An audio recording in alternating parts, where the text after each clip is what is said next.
If you're considering buying a home and you don't know whether you should buy an older home or a newer home, in this video I break down the pros and cons of each. Stick around.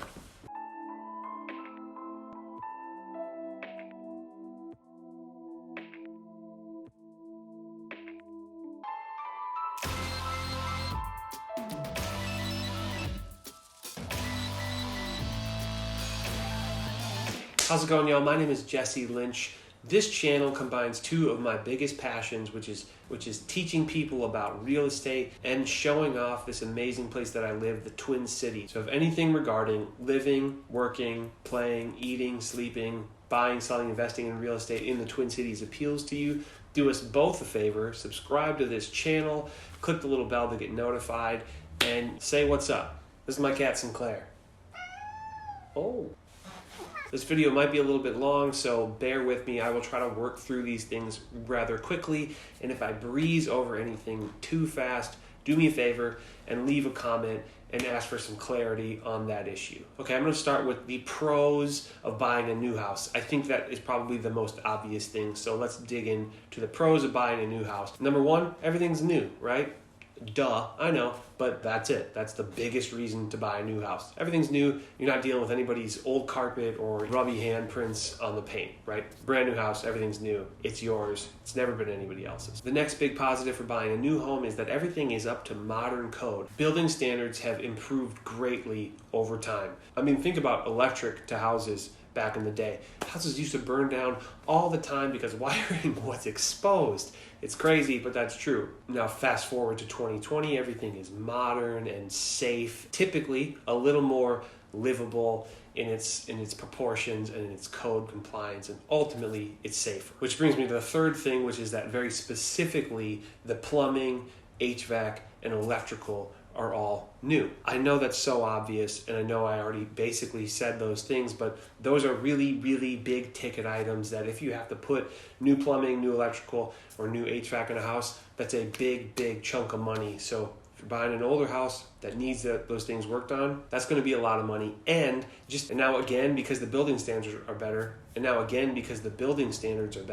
all of those things, the plumbing is going to work better. You're not going to have as many clogs. There's going to be great water pressure. The electrical, your house isn't going to burn down. There's going to be GFCI breakers on more things, and it's generally just going to be more safe. And HVAC, which, by the way, if you don't know, means heating, venting, and air conditioning. So think your furnace and your air conditioner. Modern HVAC is way more efficient than older HVAC. So technically, if you're buying an old house and a new house and they cost the same, well, technically that new house is probably going to be a little cheaper to operate in regards to the utilities. Here's a big pro for buying a new house is that you're not dealing with anybody's shoddy craftsmanship or neighborhood handyman who doesn't know what he's doing. I had a flip house that I did. It was my second flip house, and there was a guy in the neighborhood who had done a bunch of work, and one of the neighbors was like, "Oh, you know Drunk Bob? Oh yeah, he worked on this house for years." And I definitely found that out. There were so many weird things going on in that house. And it was like, oh my God, this might be over your head, but this is a great example. I went to go put closet doors on this closet that Drunk Bob had framed out. And he had made the opening the size of the finished opening and not the size of the rough opening. So there were no closet doors that would fit this rough in because he was off by 3/4 of an inch on both sides. So annoying. And in a new house, that's not going to be an issue. There has not been some neighborhood handyman working on that house for decades. And the last big pro of buying a new house is that they come with a warranty. There's a 1-year, 2-year, and 10-year warranty. They cover different things. And then also, because you're the first owner of so many of these things, the manufacturer's warranty on stuff like the furnace, the air conditioner, the appliances, that's going to be yours, right? Because you're the one who bought it. So you're not going to have to deal with any transferring of warranties. And if your furnace goes out in the first 2 years, that's not going to probably be on you. More than likely, there's going to be a warranty on that furnace and it'll get taken care of. So to sum up, the pros of buying a new house is peace of mind, right? Same reason buying a new car. It's warranted. You don't have to worry about it. You know that everything's modern, and if something breaks, well then hopefully it's covered by one of all those warranties. Okay, so now we're going to hop over to the pros of buying an older house. The number one Probably the biggest reason for me, the reason to buy an older house, is because of the character of an older house. I love a craftsman house. I love old hardwood floors, and I love big, thick trim work where, they used to be able to get lumber that was this big and it didn't cost them a fortune, whereas now that stuff costs a lot of money. The character of an older house is very hard to beat. And that ties into this next one, which is that arguably a lot of the materials are better. That's not entirely true across the board, but for example, on an older craftsman house, the 2x4s in the wall are going to be true 2x4s, 2 inches by 4 inches. Now a modern 2x4, they take away the blade, the cut of the blade. So it's 1.5 inches by 3.5 inches. So you're missing a half inch of lumber, on each side. And yeah, a new house, they do pretty well standing up, but there's something to be said for a house that has been standing for 120 years or more, right? And they have the genuine 2x4 lumber. And then an older house, overwhelmingly, it's going to have plaster on the walls, right? Which is a very, very hardy material. Maybe you've had an apartment or something with plaster, and it's thick and it's hard to drill through, but you know what? It lasts. It cracks, but it's easy to fix, and it has proven the test of time. And something that ties directly into that is that the craftsmanship generally is a little higher quality on the older house. And that's not to say that you can't find some older houses who've had the neighborhood handyman work on them for 30 years and the craftsmanship is absolute garbage. That's definitely out there. But if you can find an old house that's in relatively close to original work, you will find that the craftsmanship is very high level. The floors, the trim, the cabinets, the windows, if those things are all still working and in good shape, they could last for so long because they were built so well. And it was higher quality materials, and you had to be really skilled back in the day. Another pro of buying an older house is that likely it's in an older neighborhood. And with an older neighborhood comes a little more freedom for the house to be unique, and there's a lower likelihood of that house having an HOA on it. HOA is Homeowners Association, okay? And an HOA might govern what you can do to your house, what it can be painted as, what kind of materials you can use for the deck, where can the deck be? And on an older house, overwhelmingly, those things aren't there. They're in older developments, and typically HOAs do not exist in older developments. It's not impossible, but it's just not as common.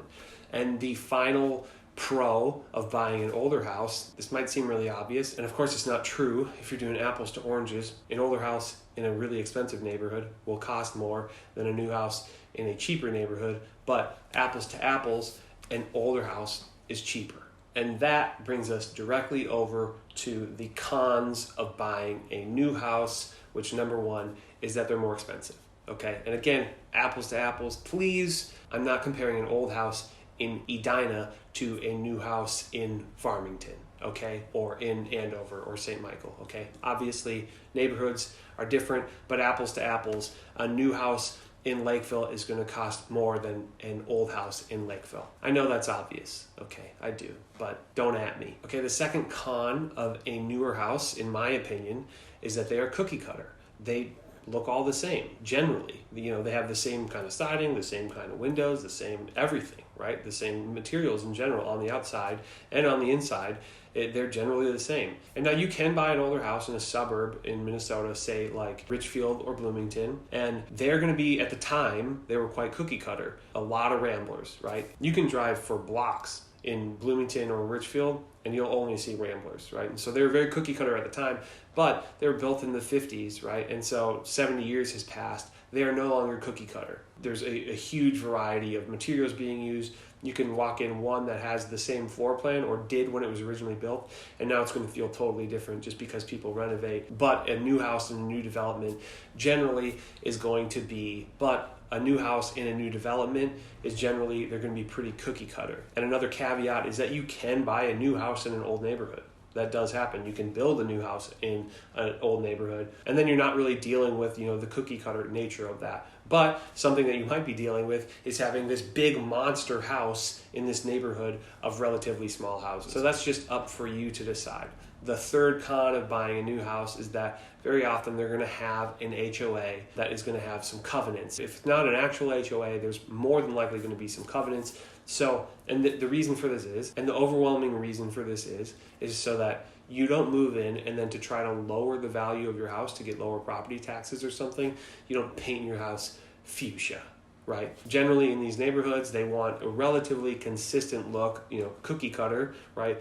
But they want it to look and feel like a neighborhood that we're used to. They don't want anything that really stands out. And likewise, maybe you can't park cars in the street. Maybe you can't park a trailer in the driveway or the backyard. They are going to have tighter restrictions on that kind of thing. Sometimes you can't even put a fence in the backyard, okay? So those are all things that are worth looking into, especially if you're buying something that has an HOA attached to it. Okay, this next one should come as no surprise based on what I said in the other section, but a con of a new house is potentially less quality craftsmanship, less quality materials. And I know that I said a pro of a new house was like higher, code compliance and that kind of thing. That's true. Those kind of things are definitely better. Those things are definitely better overwhelmingly in a new house. But things like flooring and trim work and cabinets aren't necessarily as high quality as they used to be. They are more intended to be replaced after a certain amount of time. There are hardwood floors that were put in houses in the late 1800s in the Twin Cities that are still around today. Maybe they're squeaky, but they can still look immaculate. If you have a luxury vinyl tile floor, which right now will look absolutely stunning, but in 20 years when that's worn down, it's not going to look the same, and there certainly is no refinishing that you can do to it. And also something that I feel like I have noticed in newer houses is that they tend to use materials that are trendier. In an older house, a lot of the materials are timeless. The way the trim looks is timeless. But in a newer house, they're using materials that are more trendy and more with the time. But the bummer about that is that trends change, and they change rather quickly. You could buy a brand new house in 2020, and in 2030, that house might look dated. If you buy a house from the 1900s in 2020, and it's relatively original, in 2030, that house is still going to look like a classic house. Okay, and the last con of buying a new house is that overwhelmingly, the lots that they sit on and the neighborhoods that they're in are less mature. Usually, many acres were bulldozed to put in a huge community of houses, and then they're just planting new trees. So, while yes, you have these immaculate yards that were sodded and they look beautiful, it's newer. It's like a new tree that isn't as tall as your house, right? If you want a nice tree-lined street, then an old house is the right house for you. Okay, now I'm going to jump into the cons of buying an old house. And yes, I know that I've covered some of these things by talking about the pros of buying a new house, but I will dive a little deeper into them specifically, and there are some that I didn't even talk about. So the first con of buying an old house, I'm going to say, is shoddy craftsmanship from a previous handyman, basically. Okay, again, the craftsmanship of houses back in the day was very high level, but there's been a lot of time between then and now for somebody who is not very good to, begin to meddle with it. Think about like some homeowner who was like, I'm going to become an electrician today, and didn't study enough, but they just, maybe they had some arbitrary understanding of how electrical work, and then they just decided to do it themselves. And truly, as somebody who's flipped houses, you do see that quite often. And the bummer is that a lot of times that kind of craftsmanship is hidden in the walls. It's electrical and it's plumbing, and that stuff hides largely in the walls. And that sort of leads directly into the next con of buying an old house, which is that overwhelmingly an older house is going to have older mechanicals like HVAC, electrical, and plumbing. And again, that can just mean water that doesn't flow as fast. That can mean electrical stuff like fuses. It's not the end of the world to replace a fuse box with a breaker box, but it's just an extra expense. Or potentially you're going to have stuff like knob and tube wiring, which is generally dangerous and very expensive if you have to redo the whole house. If the whole house has knob and tube wiring and you have to redo everything, that's expensive. Okay, and then the third con of buying an old house, and maybe I'm just biased because I'm tall, but that's the ceiling heights in the basement and the ceiling heights in the upper levels sometimes. There are some two-story houses that have very tall ceilings in the upper level, but sometimes like a 1.5 story. The ceilings are only going to be like 6'6". I mean, I've been in upstairs bedrooms that I can hardly stand upright in, and I'm 6'4". I'm tall, but I'm not tall enough to justify not being able to stand upright in a bedroom. And then again, with the short height in the basement, what that means is you can never finish that off, right? That can never become technical finished space. So it's kind of a waste of space. In a new house, the basement is almost always going to be full height. It can eventually be finished off, and you can eventually add livability and equity to that house. Okay, and the fourth con of buying an old house is likely the infrastructure in the neighborhood is going to be older. So the water supply coming from the street is going to be older. Maybe even the street is going to be older, and at some point you'll get an assessment from the city and they'll say, hey, we fixed your street, now you owe us some money. Okay, if you buy a new house in a new development, that's probably not going to happen for quite a while. And then other things, right? Like the size of the street. In an older house, and like they're going to be narrower streets overwhelmingly. Are there going to be sidewalks? Yes, maybe. What shape are the sidewalks in? Those kind of things that make up an older neighborhood in the city and sort of the character of the neighborhood. That could be a con for somebody. If you hate narrow streets, if you hate parallel parking because everybody parks on the street, well, then maybe a new house in a new neighborhood where they don't even allow street parking or overnight parking, maybe that's for you. Okay, and the last con of buying an older house, which I think is probably one of the scariest parts of buying an older house, if you run into it, is dangerous materials. And there are two big ones that come to mind, and that is lead paint and asbestos. Overwhelmingly, lead paint doesn't really scare me. I know that in this apartment that I'm currently in, there is probably existence of lead paint because it's a very old building. However, it's been painted over. It's not chipping. I don't have kids. They're not going to eat it. And I'm not sanding it or anything like that and putting it up into the air and breathing it in. That is when lead can be dangerous. And likewise, asbestos. Okay, asbestos is this crazy material that people used before 1978, and the reason they use it is because it was very strong. It held together really well, but that's because the fibers were sort of shaped like corkscrews. They were very jagged, and then what happens is over time they get dry and they get brittle, and then it cracks, and then the dust from that asbestos goes up in the air. You breathe it in, it goes into your lungs, and now you have these little tiny asbestos fibers that are like corkscrews, and they're sitting in your lungs, and they work their way into the lungs and they burrow into the flesh of the lungs. That's probably not the right term, but they burrow into the lungs, and if you're exposed to that enough, eventually you get a cancer called mesothelioma, and nobody wants that. That's scary. But so what that means, and this is really the real risk of these dangerous materials, is because maybe you're like, well, I just won't do it then. Well, no, because what that means is to get rid of that material, it's going to cost a lot of money. You're going to have to pay an asbestos abatement team or a lead paint abatement team to get rid of that, and they're going to have to tarp off the room or tarp off the house if it's the siding, and that is going to cost a ton of money.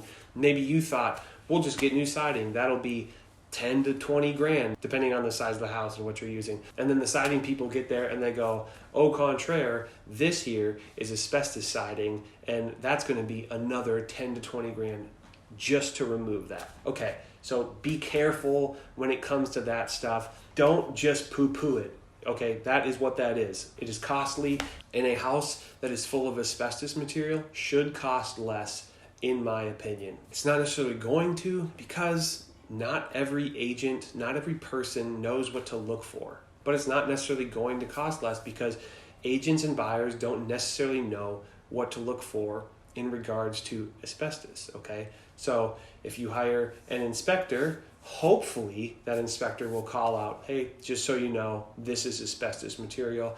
It's not dangerous right now, but once you start to remodel, or if you try to take this away or rip up some asbestos tile flooring, then it becomes dangerous and then is a big problem for you. And I don't want you to have to run into that issue and be blindsided by it.